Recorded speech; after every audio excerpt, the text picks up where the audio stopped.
recording. Okay, and I'm going to go ahead and share my screen. Also, I struggle to read the chat when I'm sharing a screen. So um, if there's something, if there's something you want to ask, feel free to unmute yourself. Anything in the chat I will address after the presentation. So let me try again. There we go. Okay. So I want to make sure that you're seeing a Google slide that says from SHHS to college. Can you just unmute or type in the chat? Yes, you see that? It's good. I see Excellent. it. Okay, wonderful. Thank you, Jose, for letting me know. Okay, so welcome. This is the second session in a 9-week series that I am doing for my senior capstone at Portland State University. To introduce myself, my name is Alwyn. I use she, her pronouns. I'm a senior at PSU this year. This is my last term before I graduate on June 13th. I'm a math major with a secondary education minor, and I am starting graduate school this summer. So right after I get my bachelor's degree, I get a week off to celebrate, and then I'm starting my graduate program. I also work and volunteer in a lot of different capacities at the high school. I'm an avid tutor, and I've been an avid tutor for about 4.5 years. I also run the Learning Lab. So if you've seen the flyers on social media or in your classrooms about the Zoom Learning Lab, that's me. I host those. I also have worked in-person study sessions. The intersessions were Saturday, all-day sessions for students to get caught up on work. Cocoa and Crayon typically happens the week before finals, where students can come to the commons and work together to get ready for finals. And I also volunteer as an Aspire mentor. So I am paired with students who want to go to college, and I work with them one-on-one to make sure that they have the tools and the skills they need to get there. So you can think of Aspire as a one-on-one version of this presentation that I'm doing. So last week we talked about time management. This week we're going to tackle organization. And first question, why do students need to be organized? Well, at high school and at college, you have different teachers giving you different assignments that are due on different dates. So if you're taking many classes, I have 3 classes this term, which doesn't sound like a lot, but I have multiple assignments due weekly in all of my classes. So it's really easy for me to forget which assignment is due in which class on which day. The same with test dates. Knowing how long you have to study for a test is crucial to being successful on that test. Many students also participate in clubs or extracurriculars like sports or band or choir. So you need to make sure that you know when your homework is due and when your tests are so that you can manage your studying time around those outside obligations. And that goes for work schedules as well. Some of us work while we're in school. Some of you are probably working now in high school, and most of you will probably work in some capacity once you go to college. So again, it's just making sure that you can carve out time to do your homework. So you need to know what you need to do outside of school to make sure that you have enough time for the in-school stuff. And then we all like hanging out with family and friends. So if we're not staying on top of our studies and if we're not organized, we end up doing those last minute assignments, which could take away from family and friends. So for students, I already said this, but keeping track of your assignment due dates and test dates is crucial to success. I am a firm believer that the best students anywhere are not necessarily the smartest students. You could be the smartest student in your class, but if you're not turning in your homework on time and you're not showing up prepared for tests, being the smartest student in the class doesn't matter. Not getting that work done is going to impact your grade. So to me, the best students are the students who are organized and have a system in place to stay on top of deadlines. So for this purpose, I have found planners work best, and I think all of us probably have some experience with planners. Great way to keep track of assignment due dates and deadlines, as well as work schedules. Though I do recommend having a separate planning system just for classes, especially if you're once you get to college, if you go to college, because you will have multiple assignments due every week in all of your classes. And Using one planner for everything, squares can start get really crowded with everything you've got going on from all facets of your life. But there's many different styles of planners. You've got different sizes. You've got different formats. You might prefer using a weekly planner or a daily planner where you can, write notes and journal on top of keeping your assignments and your homework and your tests on track. Um, Truly, there is no right way to use a planner. So I have gone through many, many, many different types of planners. I loved the concept of a paper planner. I ended up with about 10,000 stickers, which is more stickers than any human should own. So now I have all these stickers, but the paper planner wasn't working for me. I ended up finding a digital planner that uh, was compatible with a note app that I use. And I'm happy to provide that information to anybody who may want to know what those things are once I show my examples. But just to give you an idea of how I use a planner, I am a color coding marvel. So all of my classes have a different color ink.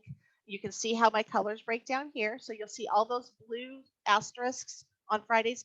That's these Zoom sessions. All of the other asterisks mean that there's at least one assignment due that day. For some cases, there may be more than one assignment, but looking at this planner and knowing my color coding um, scheme, I can look at this and let's just pick. Here is April 12th, which was just this past Monday. I look at this and I can tell, okay, I have something due in my education class and I have something due in my math class. And then I break those down into specific assignments on a weekly planner, which we'll get to in just a minute. So I can look at this and I can see, if I needed to schedule an appointment, say it's time for my dental cleaning, my Thursdays by and large are pretty free because I don't really have a whole lot going on in my classes as far as due dates are concerned. Now, I will mention these are due dates. Um, and typically, especially in a college class, you get your assignments for the entire term. So you don't necessarily need to wait till the last minute if they're due. For instance, I'm about 2 weeks ahead right now in my schoolwork because I have that list of everything that's due and I'm working ahead because you never know what may come up next week, which may derail your plans. And we talked about that in the time management series, and the video will hopefully be available soon for those of you who did not attend. Um, but you may not like the color coding, you may not like the monthly layout. Truly, your monthly planner could be a sheet of line notebook paper and just Monday, these classes, these assignments, Tuesday, these classes, these assignments. Um, Again, finding the planning system that works for you, it's going to be different for everybody. So this is my April, and then this is my May, and you can see May gets a little hairy, and that's right around midterms. So typically you get your larger midterm projects due. So there's a lot more deadlines attached to those midterms assignments. And then you'll see my June is pretty much non-existent because my midterms are due well before the end of June. So, or before June. So my midterms are due in these last 2 weeks of May. Um, this is my weekly assignment list. So we talked about how in the calendar, in the monthly view, I had asterisks indicating that there's at least one assignment due on that particular day. So if we take a look at my math class here, which is this yellow class, you can see on Monday, I actually have two assignments due. So I have my Google Slides and my Flipgrid post were both due on Monday. I only had one asterisk on the monthly, but that asterisk just tells me that there's something due. It doesn't tell me how many things are due. I initially used to put asterisks to represent each assignment that was due. And then I had a term where I had a class where I had 5 things due every Friday. And Friday just got a little out of control. So I have now adapted where one asterisk means I have at least one thing due. And then my weekly tells me exactly how many things I have due on that day. And then I've also created a special due date code for me. So to represent my Monday through Sunday. Again, you could just write out Monday. You could just, use traditional 3 or 4 letter abbreviations. This works for me. I don't like writing a lot. So, and I have a lot of assignments to write. So writing just one letter is enough for me. But again, work a system however it's going to work best for you. So now let's talk about, in addition to our assignments, for those of you going on to college, there will be documentation you'll want to make sure that you're holding on to. Your admissions letter, or any documents about things that you have to do to actually start classes. You'll have important financial aid documents. Your FAFSA documents are typically, you receive an email that there's something available for you to look up, and it's up to you to log into the website and download a PDF. Also, if you're taking online classes, you'll be submitting your homework online. You won't be sharing a Google Doc with a teacher. You'll actually be generating a PDF and submitting that online. So you need a place to store that. And then important conversations with instructors and other school personnel.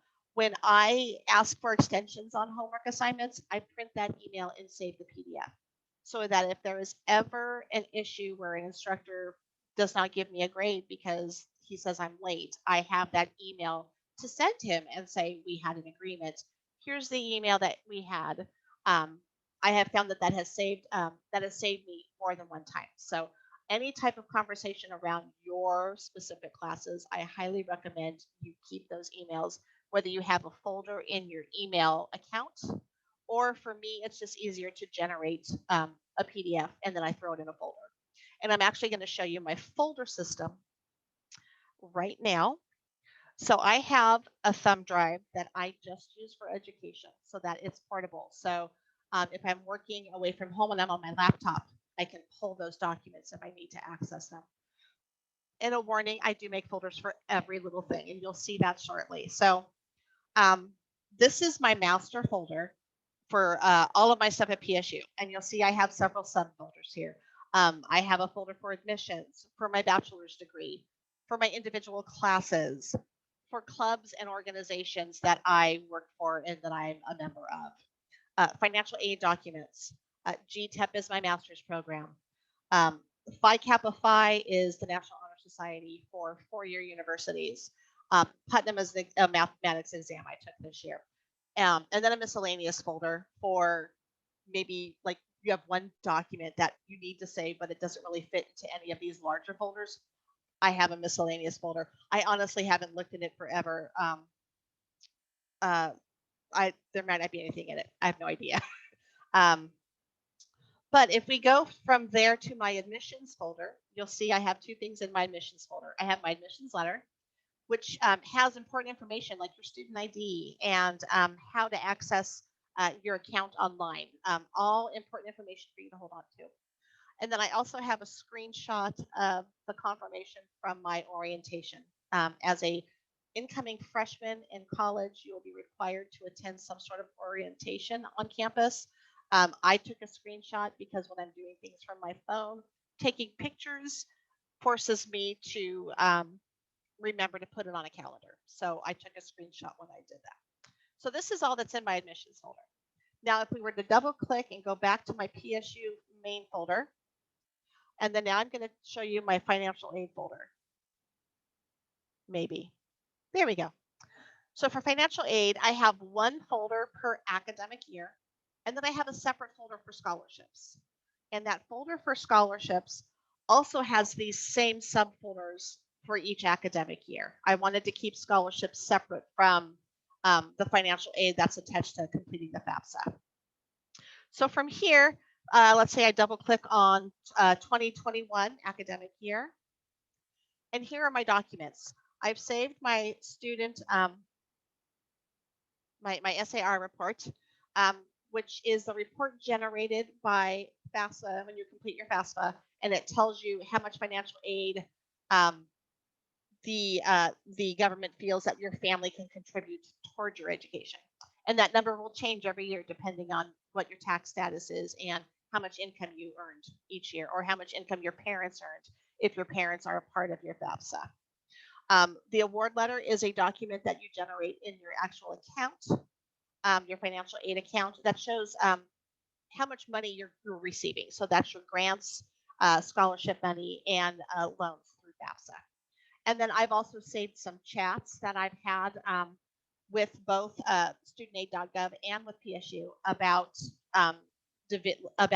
various aspects of my financial aid because I had scholarships this year and I wanted to make sure that I understood how those are being dispersed amongst my terms. So, again, these are emails, the chats, and I generated a PDF and I've saved those because I don't want to have to search through a giant folder of emails. If I needed to reference one of these conversations, I have it and it's easy to access. So from here, we're going to go back to financial aid, and then I'm going to click on scholarships, and I actually did not save the screen immediately after scholarships. So this is clicking on scholarships and then clicking on 2020-2021. And these folders here are for each of the applications I filled out for scholarships and for each of the scholarships I received. So I received a scholarship, a Bolt scholarship, a Mercer scholarship, a PSU scholarship, and a Teach grant. The OSAC folder is where I keep my application for completing OSAC, which is the big pool of money that the big pool of scholarship money that is available to Oregon students who qualify for specific scholarships. And then most of these scholarships required copies of my transcripts. So when I put this photo on the slide, I realized I have all of these random PDF files here that honestly I would have thrown in a file. So I just have not been I haven't cleaned up this folder as much as I normally do. Normally I have just folders and not documents until you get to the last folder. But that's how I break down my scholarships. So now I'm going to follow this and go all the way back to that main PSU page to show the master folder again. And this time I just want to kind of give you an idea of what my class folders look like. So we double click on classes, and just like financial aid, these are broken down by academic year. And oops, let me go back. There we go. These are broken down by academic year. And I have been accepted to grad school, so that's why I have the 21-22 and the 22-23 years, because I'm going to be in a 2-year graduate school program. So I've already set those folders up. Good Notes is the notes that I take in my class. I keep them in one folder. And then these two PDFs here are actually textbooks for classes that teachers have given me. So to give you an idea of how I set up my class folders, let's take a look at the 2019-2020 academic year. So we double click on that folder. And now I have a folder for each term that I'm taking classes in. And for this academic year, I took classes all 4 terms. I would recommend doing one folder for each term rather than just throwing all of your classes into one academic year folder, because that would make it very difficult to keep track of it and to sort and find the document you're looking for. So for this demonstration, I'm going to double click on the summer 2020 folder. And you can see I took 2 classes during last summer, Math 344, which was my group theory, and Math 356, which was my discrete math. LaTeX template is a program that I use to submit math homework. It basically types in math speak. So when you see textbooks with math in it, that's the type of template they're using. But I had to use this template for both of my classes. So I had it in my term folder. If I were only using this for one specific class, I would have put the template specifically in the class that I was using. From here, I'm going to click on Math 356. And then within the Math 356, I have additional subfolders, and we'll explore those in a minute. But I do want to draw your attention to the 2 things that are circled. Your syllabus is basically a written agreement between you and your instructor. It gives all of your expectations. Oftentimes it lists all the homework assignments. Sometimes it also gives a week-by-week calendar. For this particular class, that calendar was provided separate. That's why there are 2 documents. I recommend saving these documents on day 1, and I will actually cover that in my What to Do the First Week of Classes video, which I believe comes up in 3 weeks from now. But these are documents that you're going to refer to frequently throughout the term. So I would recommend saving PDFs on your computer so that you have easy access to them. And then just a word about in-person classes. Some in-person teachers will still send you a digital PDF of your syllabus. Some don't. Some will actually hand you a copy in class. I actually have a 3-ring binder, and in my 3-ring binder, you'll see the first 3 tabs, or maybe not because I can't close it enough. The first 3 tabs are my 3 classes this term. And then inside each tab is my syllabus for that class. So I would recommend getting a planner, or not a planner, excuse me, a 3-ring binder, or some sort of folder, a PT folder, Trapper Keeper, whatever your preference, where you can keep all of your syllabi. Because again, those are documents that you are going to refer back to throughout the term. And most of the time, questions that you may have can be answered through just reading through your syllabi. I also keep graded homework. So when I'm in a physical classroom and I'm turning in math assignments, or I'm turning in something that's in paper form, and I get that back and it's graded, I keep it in that same folder behind the tab for that class, because that's a great way to keep all your work until you take an exam, because it's great study materials. And then at the end of the term, if you don't want to keep the work, toss it all. I toss everything but my math because I want to teach math. So keeping my math will, I'm hoping, someday help me be a math teacher. Um, but highly recommend a 3-ring binder or some sort of folder, or some place, even if it's like a desk drawer where you're throwing all of your syllabi and class schedules and keeping that work um, easily accessible. Okay, so now we were in the Math 356 folder. I've clicked on this folder. That's chapter 1. And in chapter 1 folder, I have all of the notes for that chapter. These are notes that were provided by my instructor. I downloaded them to PDF and I put them in a folder. You may not have an instructor that provides you notes. So you may not have folders like this for notes specifically. For this particular class, I had an instructor who provided us notes ahead of time that we could then make notes on. So I kept PDFs of those files.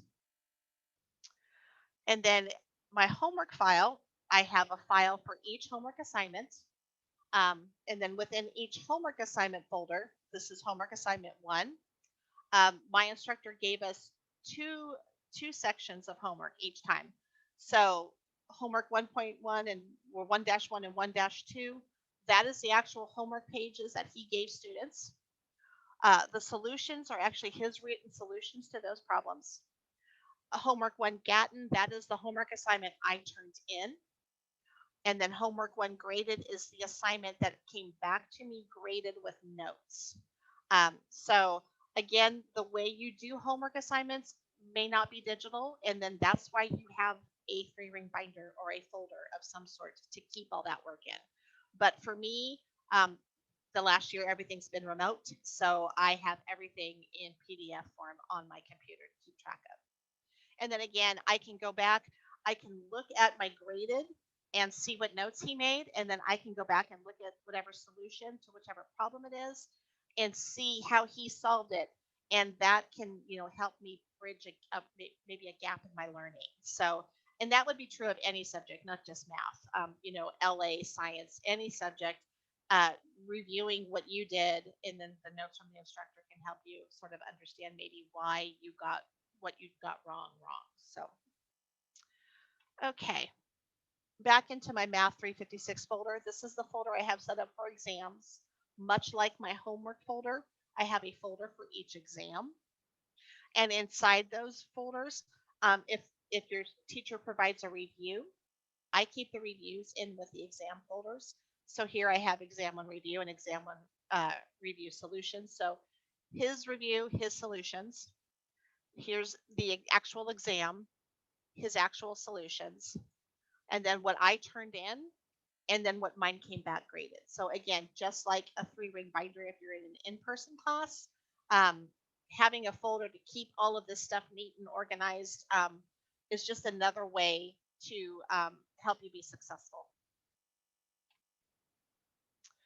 And then my personal advice, I've kind of gone on and on and on about how important organization is. So for those of you going on to college, I would consider having at least 3 folders on your desktop. One for all of your admissions related documents, one for all of your financial aid related documents, and then one to at least keep your syllabi and your class schedules. Truly, you can go as deep as I did and have folders for every little thing. But really, if you had these three folders set up, I feel like that would help you be successful in your classes and then help you find things that you need to find fairly quickly. I also wanted to touch about computer folders for non-student related stuff. So these are all folders that I actually have on my desktop. I have a folder for work related stuff. So pay stubs go in there, performance evaluations. If I'm attending a training on being an Avid tutor, that training material would go into that folder. Again, it's an accessibility thing. That way, I know exactly where it is. I don't have to search through my computer to find where these documents are. A tax folder for annual filings and correspondence. A medical folder, if you have lab work done, save a PDF of your lab work, keep it on your desktop. Um, Family history, if you have like family history, like family tree stuff. Like I have some things about like generations ago that I have saved in a folder because I may pursue actually constructing a family tree at some point. And then lastly, I have a wellness folder. So articles that I've read on self care, any tips or ideas that I've pulled from Pinterest or Facebook groups, I save those all to a folder as well. So truly, if there's anything in your world that you feel you would benefit from being able to look back at stuff, um, make a folder for it. Super easy to create the folder, and then you know exactly where it is. So you don't have to, scroll through Facebook to find that one picture you were looking for on that meditation tip. It's like right there, saved in your folder. So in summary, I highly recommend finding a planner. Again, I would recommend a planner dedicated to schoolwork, only because depending on how many credits you're taking and how um, rigorous those classes are, you may fill up a planner pretty quickly with just your academic stuff. Um, and you may you know try multiple systems before you find that one that works. Again, I had tons of paper planners. I loved the concept. Functionality for me was not a good thing. Um, and then for some of you, listing your assignments weekly on a sheet of notebook paper might be the best way for you to do a planner, and that is totally fine. If that's what works for you, then that's awesome. Um, and then I put, don't be afraid to elaborate. I'm a visual person, so I use the color coding. Color coding may not work for you, but you may find that highlighting your tests is something that helps draw your attention to your test days. Or putting like little good job stickers, when you get stuff turned in as like a reward system. That may be something that helps motivate you. So again, it's what make the planner whatever's going to work for you. And then lastly, just I highly recommend figuring out some way to organize the digital items, whether it's correspondence, letters, both in school and out of school. In school, I know we're doing a lot of work in Google, and then we're sharing a Google Doc. I will tell you right now, none of the instructors that I have ever had, and I've been in school for 5.5 years, none of them have ever allowed a student to share a Google Doc. So Google's a great place to write the document, and I do use Google Docs for that purpose, but then generate that PDF. And then you need a place to put that PDF to submit it. So I definitely recommend figuring out some sort of foldering system that works for you. And again, just like with planners, you may find that less is more for you. For me, I like little folders for every little thing. So everybody's going to be different, but as long as you find something that works for you, that's really all that matters. So I'm going to just leave this screen up for a minute. So if anybody wants to write down my email address, that's my email address at the high school. I am willing to answer questions about college. Usually, it may take a day or two for me to get back, especially since we're going to be back in the building on Monday. But rest assured that if you do email me and you have questions, I am more than happy to help you. And then I would like to lastly just thank you for coming. Thank you for watching this video. If you're watching this video after it's been recorded, I appreciate the support. Next week, we'll be talking about self care, which is near and dear to my heart. So I'm looking forward to meeting with all of you who attend next week. And I hope you all get the opportunity to go outside and spend some time in the sun this weekend. Okay, thank you.